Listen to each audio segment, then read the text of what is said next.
TDP party వచ్చిన తర్వాతే బీసీలు రాజకీయంగా చేతునిచ్చామని చెప్తారు. ఎవరు చెప్పారు సార్ అన్నమాట? చంద్రబాబు గారు చెప్తారు, పదే పదే చెప్తారు కదా. అది బీసీలను ఆర్థికంగా గానీ సామాజికంగా గానీ రాజకీయంగా గానీ అభివృద్ధి చేసింది ఓన్లీ టీడీపీ అని చెప్తారు. అంత కొంత మీరు ఒక బీసీ మహిళ. అవును, అంత కొంత న్యాయం చేశారంటే జగన్మోహన్ రెడ్డి గారే అంత కొంత న్యాయం చేశారు. అది కూడా పూర్తి స్థాయిలో చేశారని నేను చెప్పను. అంత కొంత ఈరోజు మహిళల్ని, ప్రత్యేకంగా మహిళల్ని గుర్తింపించి మహిళలకి పెద్ద పెద్ద పదవులు కట్టబెట్టి ఎక్కువ స్థాయిలో ఎస్టీ ఎస్సీలకు కానీ ఈరోజు డిప్యూటీ సీఎం గా ఇచ్చింది ఒక మహిళని, హోమ్ మినిస్టర్ గా కానీ, డిప్యూటీ సీఎం గా కానీ, గత ప్రభుత్వంలో వైసీపీ పార్టీ ఏదైతే డిప్యూటీ సీఎం ఇచ్చారో ఆ పదవుల నుంచి అంతా నాలుగు గీసుకుంటా పనిచేయదని చెప్పి జనసేన నాయకురాలు రాయపాటి అరుణ గారు చెప్పారు. మరి ఈ రోజు వాళ్ళ అధినాయకుడు పవన్ కళ్యాణ్ గారి పదవి డిప్యూటీ సీఎంఏ కదండి. మరి ఆయన పదవి ఏంటి నాలుగు గీసుకోవడానికేగా. మరి ఈ రోజు ఇన్ని జరుగుతున్నాయి రాష్ట్రంలో.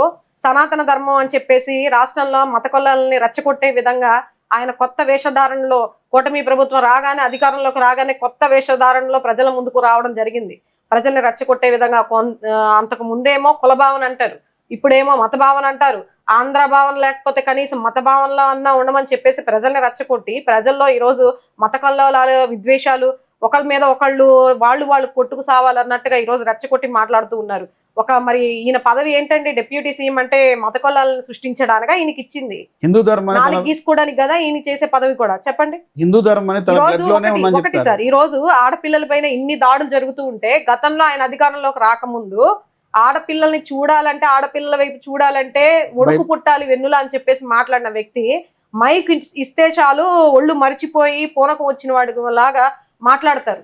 మరి అంత ఇది ఈరోజు అధికారం చేతిలో ఉండగా బీజేపీని కూడా శాసించే స్థాయిలో మీరున్నారు. ఈరోజు ఉన్నప్పుడు, అంత స్థాయిలో ఉన్నప్పుడు, ఇక రాష్ట్రంలో మీదే ఉండి అక్కడ కేంద్రంలో మీదే ఉన్నప్పుడు ఈ రోజు మీరేం చేయాలి? ఏ రోజైతే మీరు ఆ మాట చెప్పారో దాన్ని అధికారంలోకి వచ్చేకి దాన్ని నెరవేర్చాలి కదా. మరి ఆడపిల్లలకి ఇన్ని జరుగుతూ ఉంటే ఏ రోజు వచ్చి మీరు వచ్చి మాట్లాడారు మీడియా ముందుకి? మహిళకి ఇచ్చినటువంటి మాటకి నేను కట్టుబడమని చెప్పి పవన్ కళ్యాణ్ చెప్తున్నారు. ఏ మహిళకి ఏ అన్యాయం జరిగినా మొట్టమొదటి నేనే ఉంటానని చెప్తున్నారు. అవును, అది గతంలో చెప్పారు. నేను అదే అడుగుతున్నా, ఇప్పుడు 10 నెలలుగా అధికారంలోకి వచ్చారు ఆయన. ఎక్కడ ఇన్సిడెంట్ జరిగితే ఆయన వచ్చి మాట్లాడారు చెప్పండి? ముచ్చుమారిలో జరిగింది, దానికి వచ్చారా? తర్వాత మొన్న హిడెన్ కెమెరాలు అని చెప్పేసి గుడ్లవల్లేరులో జరిగింది, ఆడపిల్లలకి అంత దారుణంగా జరిగినప్పుడు కనీసం ముందుకు రాలేదు. అదంతా వైసీపీ సృష్టి అని చెప్తారండి. ఇంకా అన్ని అలా అనుకుంటే వైసీపీ సృష్టి లేకపోతే ఇంకొకళ్ళ అంటే ఏం చెప్తాం? ఇంకా దానికి ఏ సృష్టి అయినా సరే ముందు అధికారంలో ఉన్న వాళ్ళు రావాలి కదా, ఆ ప్రాంతానికి రావాలి కదా.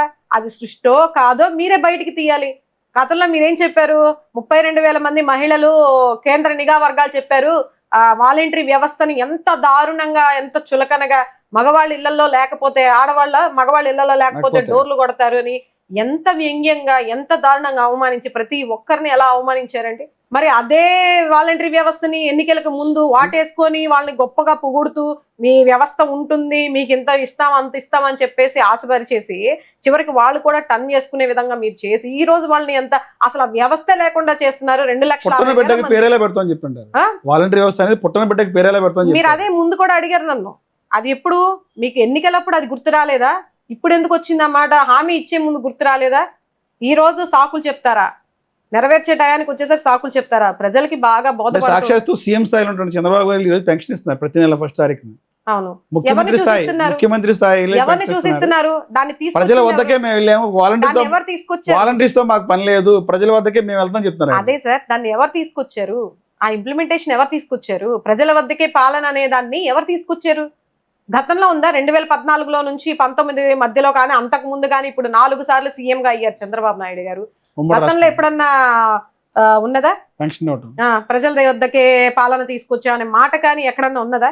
దీన్ని ఇంప్లిమెంట్ చేసింది ఎవరు? అది ఆలోచన కొత్తగా తీసుకొచ్చింది ఎవరు? దానికి తగ్గ ఇంప్లిమెంటేషన్ చేసింది ఎవరు? మా నాయకుడు జగన్మోహన్ రెడ్డి గారు.